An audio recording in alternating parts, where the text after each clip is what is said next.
les jeunes ne s'intéressent plus à l'environnement parce que le secteur n'est pas rentable économiquement parlant. Les gens voient les bouteilles en plastique comme un déchet, mais chez nous, en environnement, il n'y a pas de déchets. Les déchets n'existent pas, ce sont des ressources qui peuvent être utilisées pour une autre cause. Les jeunes, en fait, ont un très grand rôle à jouer. Déjà, des actions qu'ils peuvent entreprendre comprennent la conscientisation de la population, justement. Il y a des initiatives, les jeunes ont des projets, mais parfois il y a des financements de ces projets-là qui doivent revenir à la responsabilité du gouvernement. Comment recycler les déchets, comment les transformer, comment faire le compostage, tout ça, ce sont des actions que l'État peut mettre en place pour aider les jeunes à s'engager dans la protection de l'environnement. C'est un domaine qui touche même à la santé humaine. Ça peut même paralyser nos activités socio-économiques. Donc c'est aussi un domaine aussi crucial à en tenir compte pour non seulement les générations présentes, mais aussi futures. 10 000 tonnes de déchets par jour à Kinshasa. Et ces déchets sont essentiellement constitués de matières en plastique. Et ces matières en plastique obstruent les canalisations, provoquant donc les inondations dans la ville de Kinshasa. Et pourtant, malgré ces défis, les jeunes sont moins impliqués en ce qui concerne les causes environnementales. Bonjour et bienvenue à cette nouvelle édition de Lubunga. Madame Denise Ntimba, vous êtes coordonnatrice de l'association Femmes en Action pour l'Environnement. Selon vous, quelles sont les causes ou les raisons qui expliquent, n'est-ce pas, ces faibles engagements des jeunes? Les jeunes ne sont pas informés au fait de l'existence des sciences de l'environnement. Ils ignorent carrément qu'il existe une science qui traite des causes environnementales, alors que ces jeunes font partir des 9 acteurs clés du développement durable. Pour qu'il y ait développement, on doit beaucoup plus miser sur les 9 acteurs du développement durable parmi lesquels nous trouvons les jeunes. Alors les jeunes doivent prendre conscience de qui ils sont pour mettre la main dans la pâte afin de répondre aux questions liées à l'environnement. Hormis cela, il y a aussi, la responsabilité revient aussi à nos autorités qui ne soutiennent pas les initiatives, en fait, les projets des jeunes en matière de l'environnement. Nos autorités n'apportent pas leur soutien. Il y a manque de soutien gouvernemental. Et M. Daniel, je rappelle que vous êtes économiste et activiste.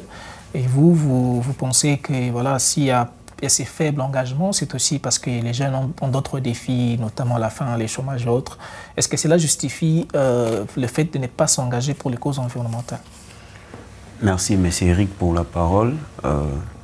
Moi, je pense que les causes principales seraient alors la faim, le chômage, quand le gouvernement ne prend pas ses responsabilités pour la jeunesse. Voilà. Les jeunes ont au moins besoin de s'intéresser à l'environnement. Mais vu que le secteur n'est pas rentable et aussi il y a les taux élevés de chômage, les jeunes ne se retrouvent pas. Ces secteurs-là, économiquement parlant, n'accusent pas la rentabilité économique. Alors, lorsqu'il y a la faim, et lorsque le jeune ne se retrouve pas sur les secteurs rentables, ça cause des problèmes. Les jeunes ne s'intéressent plus à l'environnement parce que le secteur n'est pas rentable économiquement parlant. Ce n'est pas forcément ce que pense Madame Jaël. Vous êtes étudiante en écologie urbaine et aménagement. Vous êtes pourtant engagée dans les causes environnementales. Et est-ce que vous pensez que les jeunes ont raison de ne pas trop s'impliquer sous prétexte que voilà, l'État n'a pas forcément mis en place des mesures appropriées ou encore les raisons que vient d'évoquer M. Daniel, la faim, le chômage et autres? Personnellement, je pense que, au fait, la protection de l'environnement est une cause noble, au fait. Ça ne concerne pas seulement les générations présentes, mais aussi futures. Donc, cette cause est liée à plusieurs aspects. Donc, ils doivent, au fait, en tenir compte. Puisqu'on peut normalement pas... Malgré la faim. Oui, malgré la faim, malgré tous ces problèmes qui sévissent, au fait, dans nos sociétés, ils ne peuvent normalement pas ignorer au fait cet aspect très important, capital, qui est la protection de l'environnement. Mais comment est-ce qu'ils vont s'engager alors qu'ils ont d'autres préoccupations en tête? Ces mêmes jeunes qui, peut-être dans sa tête, ils pensent d'abord à comment subvenir à ses besoins, peut-être qu'il a même fini les études mais il n'a pas du travail. Qu'est-ce que vous, personnellement, faites? Racontez-nous un peu votre propre histoire. Qu'est-ce qui vous a vraiment motivé à vous engager dans l'environnement, dans les causes environnementales? Oui, personnellement, ma motivation pour mon engagement, à prendre mon engagement dans le domaine de l'environnement, part de l'observation en fait de problèmes environnementaux de plus en plus récurrents en fait dans nos communautés. Alors c'est ainsi que je m'étais en fait engagée dès le début à m'investir au fait, à investir mon temps, mon énergie au fait dans ces domaines, dans de projets plus concrets, afin d'agir en fait comme un acteur de développement durable. Madame Denise, vous parlez tout à l'heure du manque des politiques peut-être incitatives. Exactement. Et selon vous, qu'est-ce que le gouvernement peut, par exemple, quelles sont ces mesures en fait que le gouvernement peut mettre en place pour pousser, n'est-ce pas, les jeunes à s'engager davantage en ce qui concerne l'environnement, aux environnementales? Oui, ils doivent nous soutenir parce que dans notre structure Femmes en Action pour l'Environnement, nous organisons des ateliers de formation. Mais non, le problème se pose, il n'y a pas au fait des moyens financiers pour nous permettre à acquérir plusieurs jeunes pour les parler des questions liées à l'environnement, pour leur apprendre les métiers de l'environnement. Il n'y a pas au fait des moyens financiers pour nous accompagner afin de mener cette lutte. Les autorités doivent nous aider, doivent créer des ateliers de formation où on apprendra aux jeunes comment, par exemple, comment recycler les déchets, comment les transformer, comment faire le compostage. Tout ça, ce sont des actions que l'État peut mettre en place pour aider les jeunes à s'engager dans la protection de l'environnement. C'est un peu ce que M. Daniel disait tout à l'heure, mais M. Daniel, qu'il y a des inondations, par exemple, c'est tout le monde qui en subit les conséquences. Et si l'État ne fait rien comme maintenant, là, on a vu récemment avec les inondations, les familles, on a même eu des morts. Et plusieurs familles ont dû se déplacer, ils ont eu à faire beaucoup de pertes.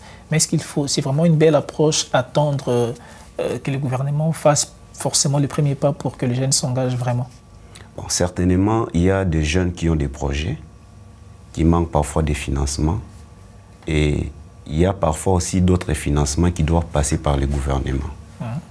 Alors si on y revient beaucoup plus sur le gouvernement, par rapport même à ce que la dame Denise venait de parler tout à l'heure, il y a des initiatives, les jeunes ont des projets, mais parfois il y a des financements de ces projets-là qui doivent revenir à la responsabilité du gouvernement. C'est au gouvernement de financer les jeunes, d'encourager les jeunes, puisque les jeunes vont s'intéresser beaucoup plus à ces secteurs d'environnement avec deux objectifs. Par exemple, l'objectif serait de protéger l'environnement, d'avoir des notions et aussi que ces secteurs soient rentables par rapport aux biens et services qu'ils vont produire afin de se retrouver. Donc il faudrait qu'il y ait aussi quelque part un intérêt économique. Vous êtes économiste, c'est normal.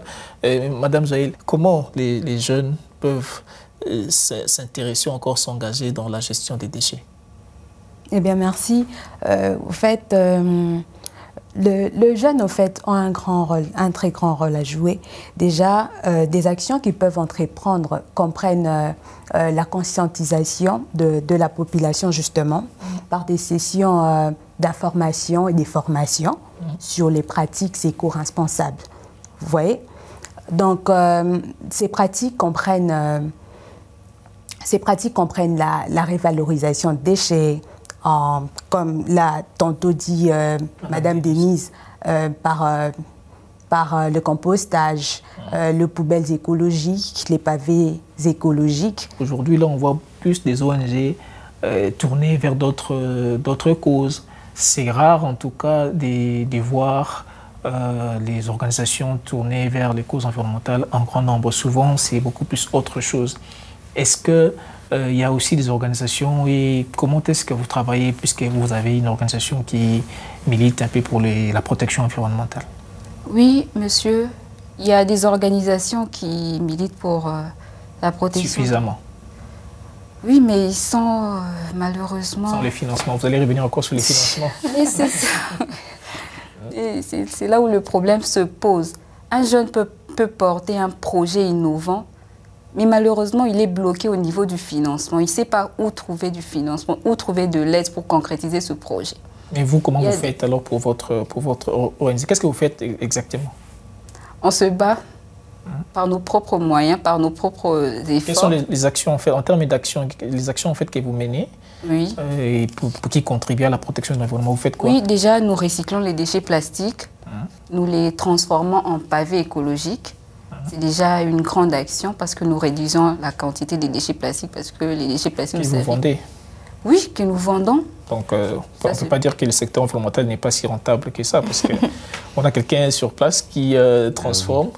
Voilà, ça veut dire qu'il y a d'abord... Qu'est-ce qui vous a motivé, vous? C'était d'abord les raisons économiques ou bien l'engagement environnemental? L'engagement d'abord.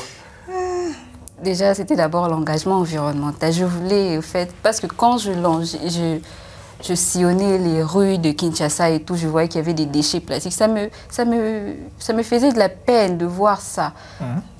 Ces déchets sont des ressources que nous pouvons transformer au fait, ça peut être transformé en ressources bénéfiques.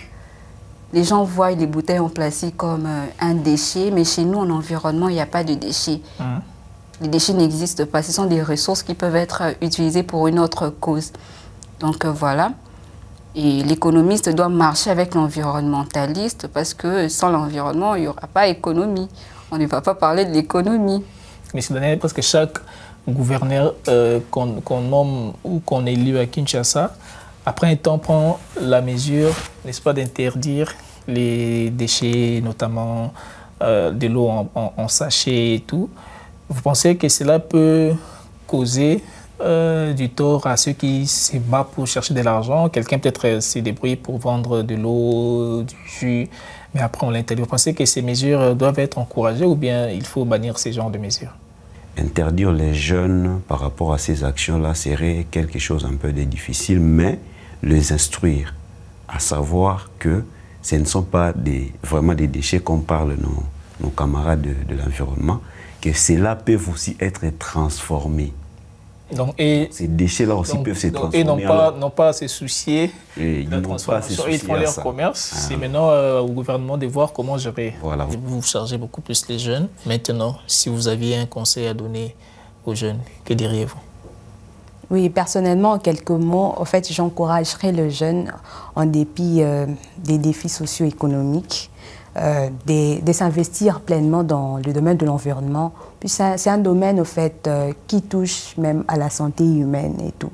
Donc, ça peut même paralyser nos activités socio-économiques. Donc, c'est aussi un domaine aussi crucial à en tenir compte pour non seulement les générations présentes, mais aussi futures. Merci, M. Daniel.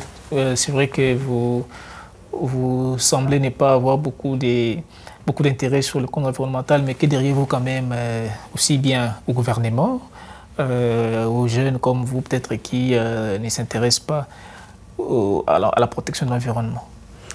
Moi, je dirais à ces jeunes déjà qui essaient de faire quelque chose pour le secteur environnemental, mais qui sont bités au financement. Donc ils créent. Ne pas se fatiguer de crier et de crier encore. Mais surtout la responsabilité du gouvernement d'aider les jeunes à investir dans ces domaines-là. Que les jeunes investissent dans ces domaines-là et cela passe par le gouvernement. Une fois habité, les gouvernements peuvent venir en aide ou bien en secours avec des financements et pour rendre le secteur environnemental rentable. Et attirer plusieurs jeunes vers ça. Aussi. Ça, c'est quelque chose qui peut lutter aussi contre les taux de chômage élevés, ainsi de suite, la famine, tout. Madame Denise, qu'est-ce que vous diriez pour conclure? Vous avez beaucoup plus attaqué le gouvernement comme responsable numéro 1. Que diriez-vous aussi bien au gouvernement, mais aussi aux organisations ou encore aux jeunes qui ne s'intéressent pas vraiment aux causes environnementales?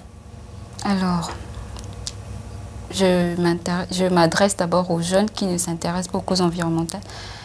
Les questions liées à l'environnement concernent tout le monde parce que nous vivons tous sur la Terre, donc les questions environnementales nous concernent tous.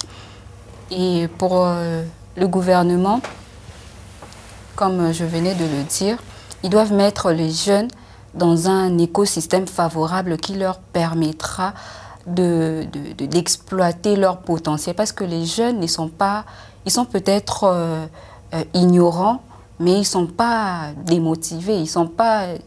Ils peuvent être motivés par l'État. L'État doit mettre une politique qui va les inciter à s'engager pleinement dans le domaine de l'environnement. Vous l'avez compris, que les questions ou encore les causes, la protection de l'environnement est une question qui concerne tout le monde. C'est vrai qu'il y a des défis économiques comme M. Daniel a soulevé tout à l'heure, mais tous les jeunes peuvent s'impliquer. Le secteur de l'environnement peut être rentable. Vous avez des recommandations, peut-être aussi des avis personnels. Mettez vos points de vue en commentaire et moi je vous donne rendez-vous pour le prochain numéro de Lubunga. À bientôt.